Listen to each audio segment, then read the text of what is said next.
Morning all of you. Today our topic विसर्ग संधि। विसर्ग संधि किसे कहते हैं? विसर्ग के बाद किसी स्वर या व्यंजन के आने से या आने के कारण विसर्ग में जो विकार या परिवर्तन होता है उसे विसर्ग संधि कहते हैं। जैसे नमः प्लस ते नमस्ते, मनः प्लस जय मनोज।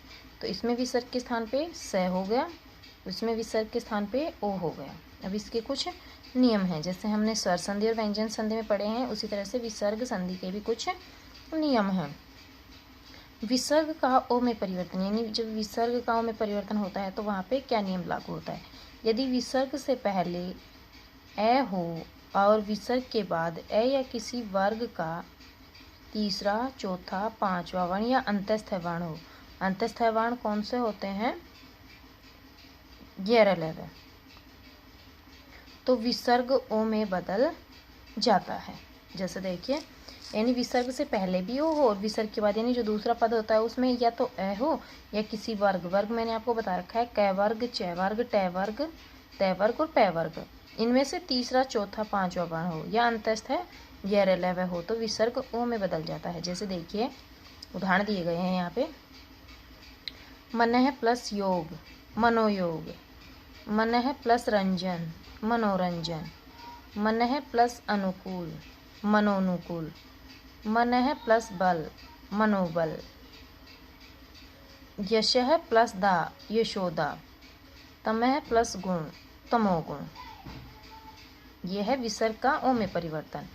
दूसरा नियम है विसर्ग का रे में परिवर्तन, कि विसर्ग रे में परिवर्तित कब होता है? तो देखिए इसमें, यदि विसर्ग से पहले ए या आ से भिन्न स्वर हो, यानी जब जैसे विसर्ग आ रहे हैं तो उसमें ये जो वर्ण है ये ए और या आ नहीं होना चाहिए। क्या होगा? उसके स्थान पे कोई भिन्न स्वर हो। और विसर्ग के बाद किसी वर्ग का तीसरा, चौथा, पांचवा वर्ण या अंतस्थ वर्ण हो तो विसर्ग रे में बदल जाता है। ध्यान दीजिए बेटा, पहले नियम में था कि विसर्ग से पहले अगर ए हो और बाद में ए या किसी वर्ग का तीसरा, चौथा, पांचवा वर्ण हो। लेकिन इसमें ध्यान से दीजिए, इसमें विसर्ग से पहले ए, नियम यह है ए या आ नहीं होना चाहिए, इससे भिन्न स्वर होना चाहिए। और विसर्ग के बाद वही नियम है, तीसरा, चौथा, पांचवा या अंतस्थ वर्ण हो तो विसर्ग किस में परिवर्तित हो जाता है? रे में परिवर्तित हो जाता है। जैसे देखिए, दुह प्लस उपयोग दुरुपयोग, ए नहीं है, उ है, उ के बाद विसर्ग है तो ये किस में परिवर्तित हो गया? रे में।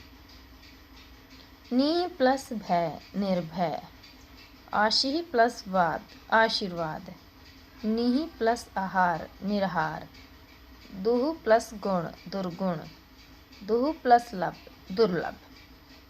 यानी विसर्ग से पहले यदि ए या आ से भिन्न स्वर हो, यानी कोई भी हो सकता है, ई, उ, ए, तो वो किस में परिवर्तित हो जाता है?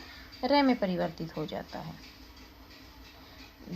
इसके आगे नियम है विसर्ग का श में परिवर्तन। यदि विसर्ग से पहले कोई स्वर हो और बाद में च, छ या श हो तो विसर्ग श बन जाता है। यानी विसर्ग से पहले कोई स्वर होना चाहिए और उसके बाद में यानी दूसरे पद में क्या हो? च, छ या श हो तो ये तीनों ही किस में परिवर्तित हो जाते हैं?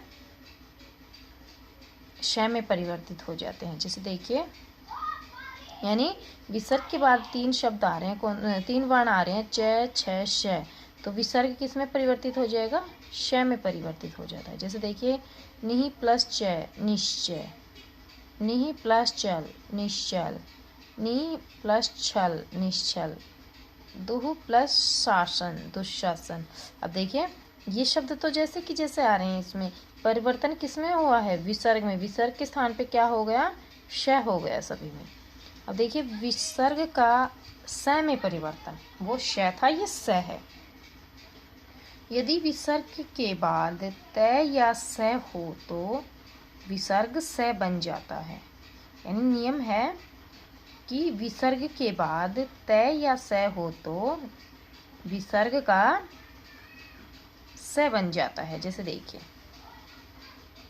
मनः प्लस ताप मनस्ताप, निहि प्लस संदेह निस्संदेह, निहि प्लस तेज, निस्तेज। दुह प्लस सास, दुस्साहस। नमः प्लस ते, नमस्ते। ये विसर्ग का स में परिवर्तन। अब है विसर्ग का श में परिवर्तन। षटकोण श में परिवर्तन। यदि विसर्ग से पहले ई या ऊ हो और उसके बाद कै ख टे ठे पै फै हो तो विसर्ग श बन जाते हैं। देखिए विसर्ग संधि में परिवर्तन किस में होता है? किसी वर्ण में नहीं होता, विसर्ग में परिवर्तन होता है। जो विसर्ग होते हैं ना उनके वर्ण बन जाते हैं, ये बात आपको ध्यान रखनी है। तो जैसे हम देखते हैं, जैसे निहि प्लस कपट, निष्कपट। निहि प्लस फल, निष्फल। निहि प्लस ठुर, निष्ठुर। निहि प्लस पाप, निष्पाप। कि बेटा हमारी विसर्ग संधि कंप्लीट हो गई है। अब हम इसमें कुछ अभ्यास कार्य देखते हैं कि निम्नलिखित शब्दों में संधि कीजिए तथा संधि का नाम भी बताइए। जैसे देखिए सम प्लस गीत क्या हो गया? संगीत। कौन सी संधि है? व्यंजन संधि। इसी प्रकार जो बाकी शब्द हैं हमें इनका संधि करनी है। ये संधि विच्छेद के शब्द दिए गए हैं। जैसे सम प्लस च, भाव प्लस अर्थ, प्रति प्लस एक, इति प्लस आदि, धर्म प्लस आत्मा, सु प्लस अच। इन शब्दों का हमें संधि करनी है।